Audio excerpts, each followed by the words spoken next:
So first of all, congrats on the film. You guys were amazing, and it was very emotional for sure. So let's talk about, from the moment I see you guys on screen, you'll have this amazing chemistry. There's a spark. So how did you guys work on that? I know that the search for Eva was vast, and because it was such an important role and so specific, and we really needed like the perfect girl. Otherwise, the movie would not work.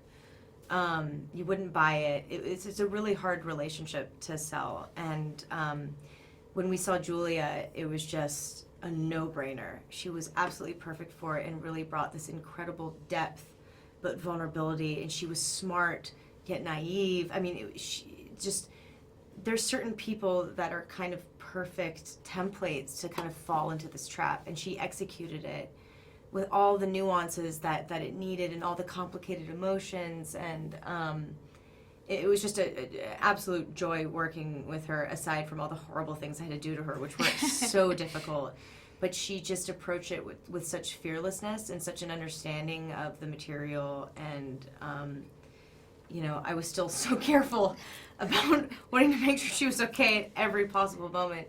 But she was such a champ, so it gives you permission to kind of let go and feel safe, because your scene partner is right there with you. Right. So yeah, it was lovely. Julia, building on that, how did you relate to your character?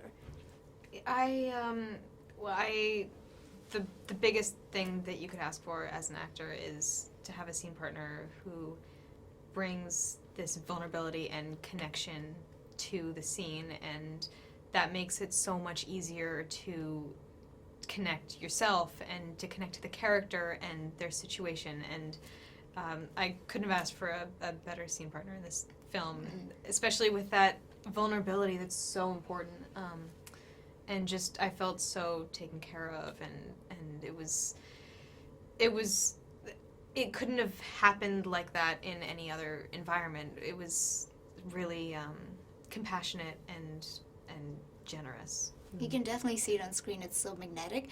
Evan, your character has struggled, and she's still struggling. She had a past and for love and acceptance. So what is it about this character that intrigued you the most? Because when I spoke to directors, they said that's what you really liked about it, right?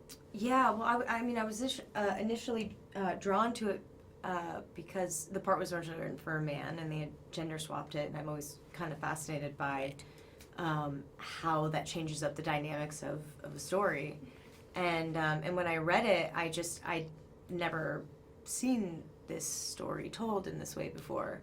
And I appreciated the fact that it was a really in-depth look at the psychology behind abuse, and not just the act, and not just here's the bad guy, here's the good guy. It was kind of, how do we get to this point? How does an abuser become an abuser? How does one stay when they should leave? Because it's incredibly complicated situation that can sometimes go back generations to generations.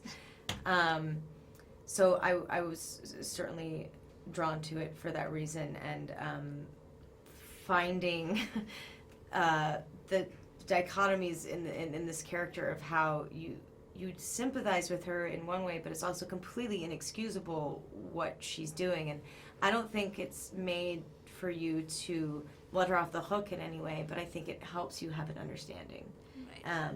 Which I think if we're ever going to solve this problem is where we need to start with an understanding. Right. So. And lastly, 3 qualities about each other that makes her a worthy companion. In real life? Yeah, in real life. Oh. The hair. The pressure's on. Well, I don't know. I mean, the word "worthy" is like such an abusive word, which is why it's such a brilliant title that it's hard to even. But Julia's wonderful. She's smart, talented, fearless. I see nothing but great things for her, and I absolutely loved working with her. So I'm gonna be like rah-rahing in your corner. What about always. you, Jazia? Ditto. Well said, well said. Thank you both so much for chatting with us. I'm wishing you all the best. Thank you. Thank you.